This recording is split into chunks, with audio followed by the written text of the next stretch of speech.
And I'm Mike. Welcome back to the Toal Tribe channel. If you're new here, we make videos all about our journey to adopt our first child through domestic infant adoption, as well as family vlogs. And in this video, we're going to discuss why we are choosing adoption over infertility treatments. So if you didn't catch the video where I shared all about our infertility story, I'm gonna leave a link below. I'm gonna leave a card up top so you can click and watch that video. But in that video, I shared with you all that when we found out that we were experiencing unexplained infertility, the doctor basically was ready to start us on infertility treatments, IUIs, and then IVF if necessary.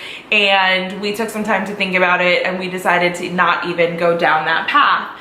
And so when we shared with family and friends that we were planning on beginning the adoption process, there were a lot of questions about why we were choosing to go that route over trying infertility treatments and trying to have a biological child. Basically, I brought up adoption first. Yeah. Adoption is something I had always hoped at some point I would be able to do, but I wasn't thinking about it so much in terms of infants. I was thinking about older children, and it was something I was hoping to do a little bit later in life.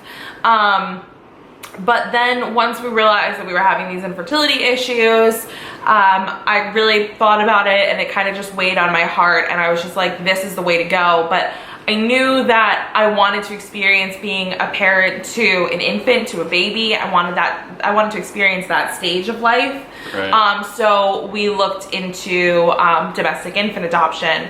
But the road to get here wasn't actually very smooth, and it wasn't a short one. It took about a little less than a year for us to both be on the same page ourselves. Yeah, I wasn't fully on board at first.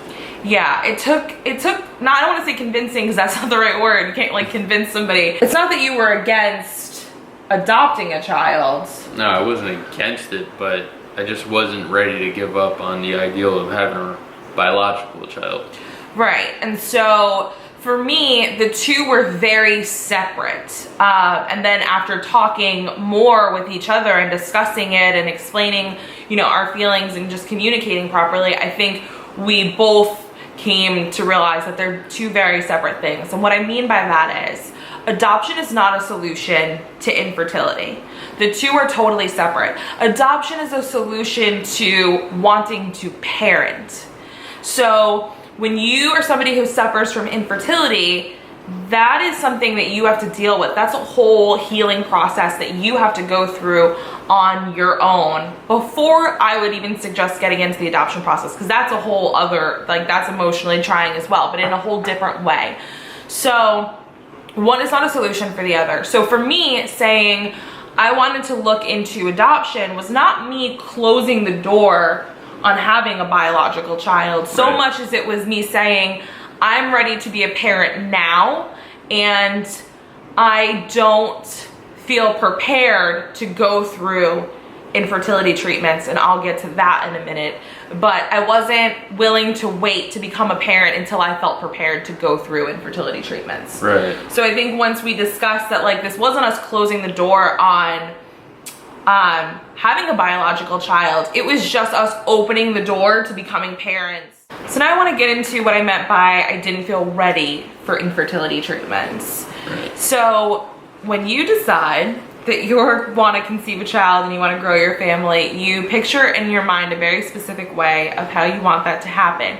It doesn't usually involve in a doctor's office with people staring up your uterus. Oh my God. It's very graphic, but that's not the way that you dream about conceiving your child. I'm no different. Not really what I had in mind. And after the testing, I was given a really just real idea of what it would be like. We had to go through a lot of testing, and at the end of that testing, there was no real conclusion. It was kind of well, we're not really sure. So it made me first of all, it didn't give me much faith that in doing these infertility treatments, we'd end up with a result.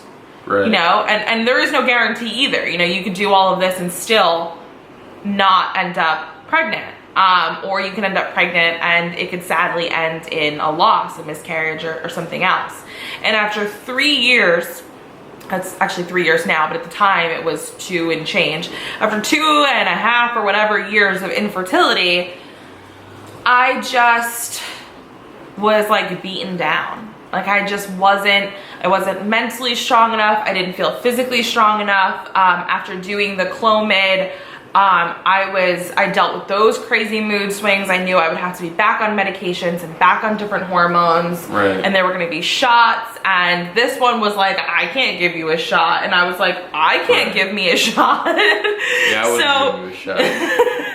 He loves me. He doesn't love me that much. I love you. I mean, it's hard. Not everybody can do that. I don't think I could do it to myself. Right. And so, you know, I just wasn't ready to go down that road. And that is a road that as a woman, you have to be very mentally and physically ready to just take it on like a warrior. Like you just gotta go. And I just wasn't there. Right. That's not to say that I will never get there. I might get there. It might be 5 years from now. I don't know. I can't speak on that future, but at that present moment and still at this present moment, I was like, not for me, not right now. Yeah. So at that time though, you were a bit more gung-ho for starting the infertility treatments. Yeah, but then I realized that was selfish of me because you weren't trying to because I had shots every month. Yeah, I had expressed that I wasn't. And you're ready. the one who has to personally go through it. I just get to sit back and go on about my life and wait for the results. Wait for the results. And or go give a sample in a cup or something. And I felt like that was kind of wrong of me to just sit back while you go through all that. Yeah. Putting your body through all that. Yeah. So. Yeah, so, you know, when we both realized that, like, wait, you're not ready, I can't make you be ready, and I don't want to be selfish and push you to do this when you're not ready, we were like, okay, well, where does that leave us? Right. That leaves us both not ready to start infertility, but so ready to become parents, and which I remember we was eating dinner, and you brought it up, the adoption. Yeah, and that wasn't the first time I had brought it up to you. No, you brought it up a couple I brought it times. up several times, but each time I would bring it up, I could see that you were a little bit hesitant, and then something would come up. Like, I would bring it up, and he would be like, oh, all right, I mean, we can research it more, I think I was just getting used to the ideal. I was thinking about it. Yeah, but you know, and then you'd be like, well, what about the cost? And I think when you're ready, when you're really, really ready for adoption, you just are. All of a sudden, all of the things that scared you or felt that felt overwhelming before kind of dissipate, and you're just ready. You're like, yeah, it is gonna be hard. Yeah, it is a little overwhelming, but I'm gonna go. And so that's what we did. Like the last time I brought it up before we decided to actually start doing our research and moving forward, I said it to him, and I was expecting to hear the same hesitance in his voice. Right. And this time you were like, okay. Let's do it. Let's try it. Let's at least get our foot in the door and see what the process is, and see what, you know, somebody that's an expert in this field has to say. Right. And see how we feel about it after. Because we didn't know all the facts about it. So it could have, we had this built up ideal of how expensive it is and how, you know, what the process was going to be like. The process is all crazy, but you don't really know until you at least start the process. And you can't start the process or receive that information until you're ready. So at this point, we were ready, and we decided to go for it. Yeah. A lot of people that are experiencing infertility have heard people say to them, you know, after you're going through all of this and you've had, you know, failed cycles of IUIs and IVFs, and you're constantly going back and forth to the doctor for your shots and egg harvesting and everything, people will say to you, well, why don't you just adopt? And people get really upset over that. And I get really upset when I hear people say that. First of all, it's a very insensitive thing to say, whether you're trying to be supportive or not. Just know that that's not helpful. Right. But it's offensive because adoption isn't for everyone. And I also don't like when people say, like, oh, it takes a special kind of a person to adopt. Like, oh yeah, right. I don't think it takes a special kind of person to adopt, because I definitely don't feel special because we are adopting. I don't feel like Mother Teresa. But it's like you gotta be this big person. Like, it doesn't take a special kind of person to adopt, but it takes a person who is ready to adopt. It takes a person who has said either A, I'm okay with not having biological children, or I will try that eventually, or I'm open to it, or it'll happen when it happens, right. but I want to be a parent so bad that I will love a child that isn't biologically mine. I don't mind that.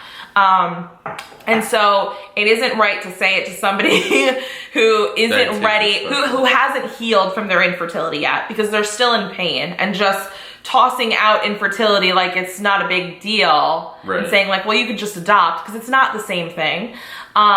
It's the same thing in terms of you will get to be a parent, but the journey to get to that parenthood is very different. And on the flip side of that, if somebody tells you that they are looking to adopt, don't question why they would do that before undergoing infertility treatments, as if, you know, adoption is a last resort to becoming a parent, because it's not for a lot of people. People make it seem like adoption is that last resort, and for us it's not a last resort. We could have went down the road of having infertility treatments, and the doctor was very hopeful that because he didn't see any horrible red flags with either of our reproductive organs and things, that we would be most likely fine in the infertility process. We could have we just weren't there yet, and to us it didn't matter that our child wouldn't biologically be ours. So it's not a last resort, and I don't like when people talk about adoption like it's a last resort, like these kids were just thrown away and it was, you know, just, you know, these infertile people, you know, people with children, biological, do adopt children because it's on their heart and it's what they want to do. And so it's not a last case resort. Some people just want to do it, and that's kind of where we fall. Right. So that's it for why we chose to pursue adoption over infertility treatments. I hope you guys enjoyed this video. If you did, please give us a thumbs up. It really helps out our channel. And if you haven't already, subscribe to continue to follow along on our journey as we grow our family through domestic infant adoption. We'll see you guys in our next video. Bye. Ciao.